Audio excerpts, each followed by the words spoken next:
5. En la oscuridad que precede al amanecer del lunes, algo rascaba en la ventana.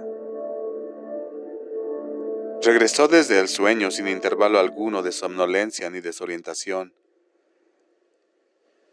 La insanidad del sueño y de la vigilia se parecía ahora notablemente.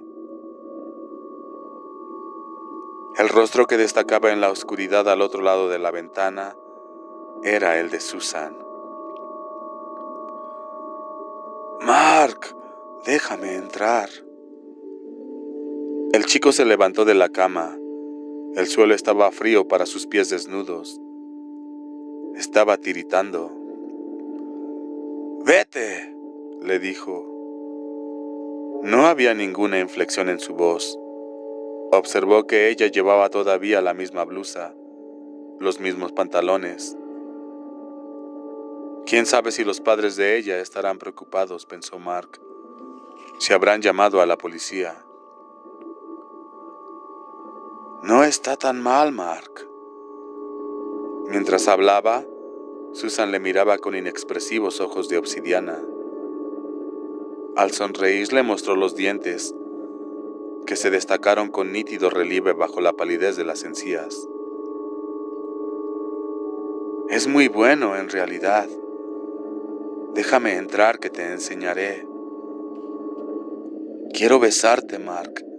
Besarte todo como nunca te ha besado tu madre». «Vete», repitió él. «Alguno de nosotros te vencerá tarde o temprano», expresó Susan. «Ahora somos muchos». «Déjame entrar, Mark. Tengo hambre». Intentó sonreír, pero la sonrisa se convirtió en una oscura mueca que a Mark le hizo sentir un escalofrío. Levantó la cruz y la apoyó contra la ventana. Ella emitió un silbido como si la hubieran quemado y se soltó del marco. Durante un momento siguió suspendida en el aire, mientras su cuerpo iba volviéndose indistinto y nebuloso. Después desapareció, pero no sin que Mark viera, o le pareciera ver en su rostro, una mirada de desesperada infelicidad. La noche volvió a quedar tranquila y silenciosa. Ahora somos muchos. Los pensamientos de Mark regresaron hasta sus padres, que ajenos al peligro dormían en la habitación de abajo, y el espanto le agarrotó las entrañas. Algunos hombres sabían, había dicho Susan, o sospechaban. ¿Quiénes? El escritor seguro, ese que salía con ella. Mears se llamaba. Vivía en la pensión de Eva. Los escritores sabían muchas cosas. Tenía que ser él. Y Mark tenía que advertir a Mears antes de que ella... Mientras volvía a la cama se detuvo en seco. ¿Y si ya había llegado?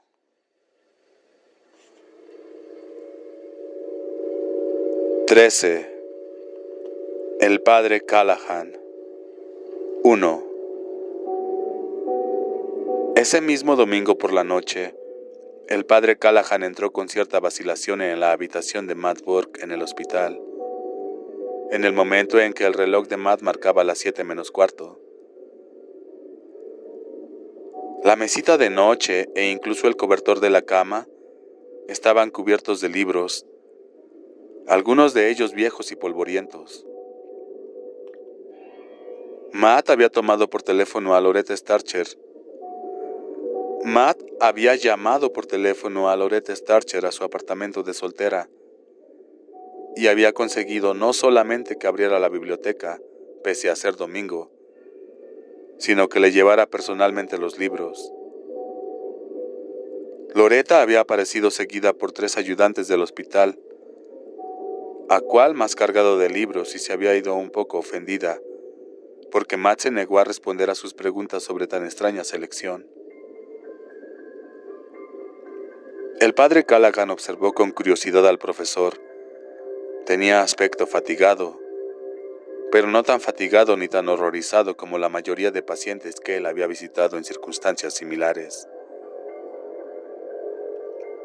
Callahan había visto que, en general, la primera reacción ante la noticia de un cáncer, un derrame, un infarto o cualquier fallo en un órgano importante era sentirse traicionado. Al principio el paciente se quedaba atónito al descubrir que un amigo tan cercano, y por lo menos hasta entonces tan bien conocido, como el propio cuerpo, pudiera ser tan desconsiderado como para hacer mal su trabajo. La reacción que seguía a esa primera era pensar que no valía la pena tener un amigo capaz de abandonarle a uno tan cruelmente. La conclusión que seguía a esas reacciones era que no importaba que valiera o no la pena tener a ese amigo. Uno no podía negarse a hablar con su cuerpo traidor, ni podía llevarle a juicio, ni fingir que no estaba en casa cuando le pedía algo. La idea en que culminaba esa forma de razonamiento característica era la aborrecible posibilidad de que uno no tuviera en el cuerpo un amigo, sino un enemigo implacable, dedicado a destruir la fuerza superior que venía usando y abusando de él desde el momento en que se declaró el mal. Una vez, llevado por un ejemplar entusiasmo de borracho, Callahan se había puesto a escribir sobre el tema para la Gaceta Católica. Incluso lo había ilustrado con una desafiante caricatura en la página del editorial que mostraba un cerebro apostado en la cornisa más alta de un rascacielos. El edificio, que un rótulo definía como el cuerpo humano, estaba en llamas, definidas como cáncer, aunque podrían haber sido otras cosas. La caricatura se titulaba Demasiada alta para saltar. Durante el forzado turno de sobriedad del día siguiente, Callahan había hecho añicos su artículo. Al mismo tiempo que quemaba el dibujo en la doctrina católica, no había lugar para esas imágenes. Si uno no se avenía a añadirle un helicóptero con la etiqueta de Cristo, del cual pendiera una escala de cuerda.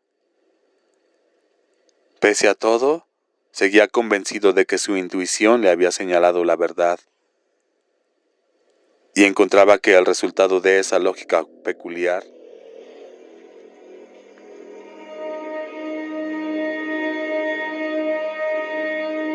del lecho de enfermo solía provocar en el paciente una depresión aguda. Los síntomas incluían ojos inexpresivos, reacciones lentas, suspiros profundos y a veces lágrimas al ver al sacerdote. Ese cuerpo ominoso cuya función dependía en una última instancia de lo que el ser pensante creyera respecto de su mortalidad. Madborg no mostraba signos de tal depresión. Le tendió la mano y Callahan se encontró con un apretón sorprendentemente firme. Padre Callahan, le agradezco que haya venido. Con todo gusto, un buen maestro como una buena esposa es una perla inapreciable. ¿También un viejo oso agnóstico como yo? Muy especialmente, respondió Callahan, encantado. Tal vez lo encuentre a usted en un mal momento. Me han dicho que en la unidad de cuidados intensivos ya no quedan ateos y poquísimos agnósticos. Pronto me sacarán de aquí, lamentablemente.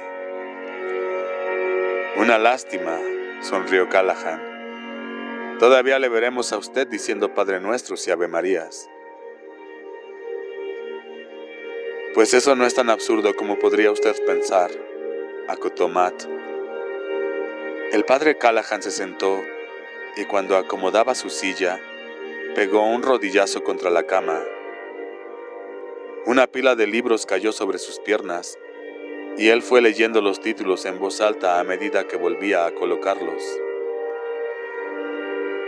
Drácula, El huésped de Drácula, La búsqueda de Drácula, La rama dorada, Historia natural de los vampiros, relatos de folclore húngaro, Monstruos de la oscuridad, Monstruos de la vida real, Peter Cortin, El monstruo de Düsseldorf, y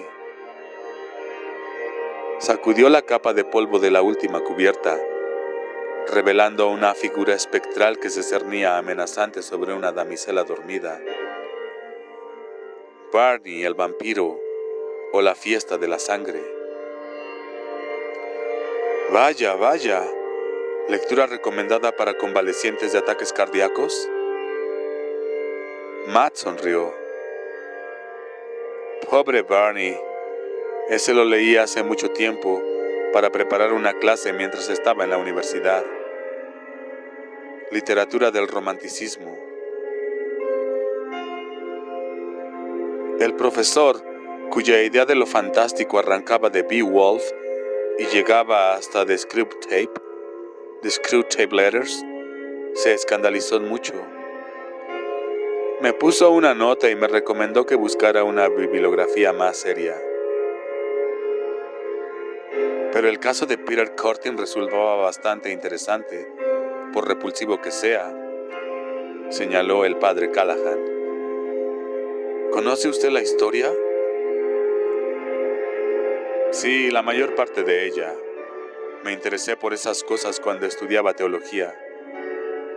Mi excusa ante los profesores demasiado escépticos era que para ser un buen sacerdote, uno tenía que profundizar en los abismos de la naturaleza humana y no solo aspirar a alcanzar sus cumbres. Pura palabrería en realidad. Simplemente un poco de terror me gustaba tanto como a cualquiera. Creo que de muchacho, Curtin asesinó a 2 de sus compañeros de fuego, llevándolos hasta una boya anclada en medio de un río, y después se dedicó a arrojarlos al agua hasta que se cansaron y se hundieron. Sí, confirmó Matt. Y cuando era adolescente, en 2 ocasiones trató de matar a los padres de una chica que se había negado a salir con él. Y después prendió fuego a la casa. Pero no es esa la parte de su carrera, digamos, que me interesa. Imagino que no, a juzgar por lo que ha estado leyendo. El padre Callahan tomó de la cama una revista que presentaba en la cubierta la imagen de una joven increíblemente bien dotada, que llevaba un vestido ajustado como un guante y le estaba chupando la sangre a un muchacho. La expresión de este parecía una inquietante combinación de terror y lujuria. El nombre de la revista y el de la muchacha, aparentemente, era Vampirella. Cada vez más intrigado, Callahan volvió a dejarla. Cortin atacó y mató a más de una docena de mujeres, recordó. A muchas otras las mutiló con un martillo, y si era el momento correspondiente del mes, les bebía el flujo. Matt Borg volvió a hacer un gesto de asentimiento. Lo que no es tan sabido, agregó, es que también mutilaba a animales.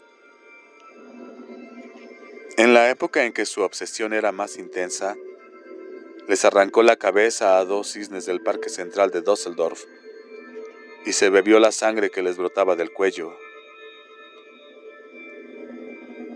¿Todo esto tiene relación con el hecho de que usted quisiera verme?, preguntó Callahan. La señora Kors me dijo que era por un asunto de extrema importancia. Sí, exactamente. ¿De qué se trata, pues? Si su intención era intrigarme, lo ha conseguido. Matt le miró. Un excelente amigo mío, Ben Mears, debía ponerse hoy en contacto con usted. Su ama de llaves me dijo que no había llamado.